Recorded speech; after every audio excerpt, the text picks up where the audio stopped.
राहुल गांधी के वोट चोरी वाले बयान पर मंत्री विश्वास कैलाश सारंग ने किया जोरदार पलटवार। राहुल गांधी हर 2-3 महीने में बिना तथ्यों के प्रोपेगेंडा तैयार करने में माहिर हो गए हैं। कांग्रेस का डर्टी ट्रिक्स डिपार्टमेंट बिना तथ्यों के राहुल गांधी के हाथ में मुद्दा सौंप देता है। वह इसकी जानकारी लेने की हैसियत में है नहीं और बिना तथ्यों के जनता को गुमराह करते हैं। चुनाव आयोग ना तो इस देश में वोट चोरी करवा रहा है, ना ही इस तरह का कोई मामला है। राहुल गांधी मध्य प्रदेश आ रहे हैं, उनका स्वागत है, लेकिन प्रशिक्षण देने से पहले वह खुद पहले प्रशिक्षण ले लें। नाचना आवे आंगन टेढ़ा। राहुल जी हर 2-3 महीने में बिना तथ्य के प्रोपेगेंडा बनाने में माहिर हो गए। कांग्रेस का dirty tricks department Rahul ji के हाथ में बिना तथ्यों का कोई एक मुद्दा सौंप देता है।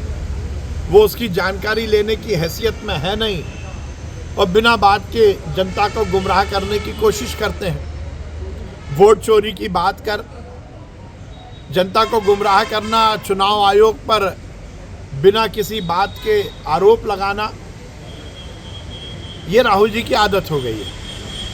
इस देश के संविधान में नियत है, लिखा हुआ है, यदि चुनाव आयोग की किसी प्रक्रिया को लेकर, मतदाता सूची को लेकर यदि आपको कोई दिक्कत है तो आप चुनाव आयोग में उसकी शिकायत कीजिए, आप कोर्ट में जाइए। पर वो ना चुनाव आयोग को शिकायत करते हैं ना कोर्ट में जाते हैं, क्योंकि उनको मालूम है कि उनके पास कोई तथ्य नहीं है। केवल और केवल प्रोपेगेंडा करना और जनता को गुमराह करना, ये कांग्रेस की आदत हो गई है। वोट चोरी ना इस देश में चुनाव आयोग करवा रहा है, ना इस तरह का कोई मामला है। यदि राहुल जी को कोई दिक्कत है तो कोर्ट में जाएं, चुनाव आयोग के पास जाएं। अब ये बात अलग है कि उनके परिवार ने हर समय वोट चोरी की है। जब नेहरू जी ही वोट चोरी करके प्रधानमंत्री बन गए थे, जब कांग्रेस में कौन इस देश का प्रधानमंत्री बना था, इसको लेकर अध्यक्ष कौन रहेगा, इसको लेकर बातचीत हुई थी, तो सबसे पहले वोट चोरी तो नेहरू जी ने करवाई थी। अब वो उस आदत को सोचते हैं कि अभी भी चल रही होगी, ऐसा नहीं है। राहुल जी जनता के जनाधार का, जनता के जो निर्णय है उसका इस तरह से मखौल मत उड़ाइए, तथ्य पर जाइए, थोड़ा ज्ञान अर्जित कीजिए। इस तरह से ढकोसले से राजनीति नहीं चलती। अब देखिए, राहुल गांधी जी आ रहे हैं, उनका स्वागत है, पर प्रशिक्षण वो खुद तो ले लें।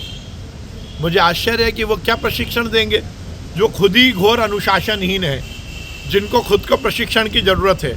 वो यदि प्रशिक्षण देंगे तो भगवान मालिक है ऐसे प्रशिक्षण शिविर का। अब भारतीय जनता पार्टी के प्रशिक्षण शिविर की यदि नकल करोगे तो कहावत है, नकल के लिए अकल भी चाहिए। गंगा गंगोत्री की शुद्धता पर निर्भर करती है।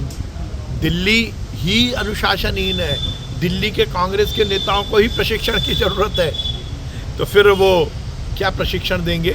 मुझे लगता है ये ढकोसला करना और नकल करना, इससे ना संगठन खड़ा होता है, ना राजनीति में आपकी हैसियत बनती है।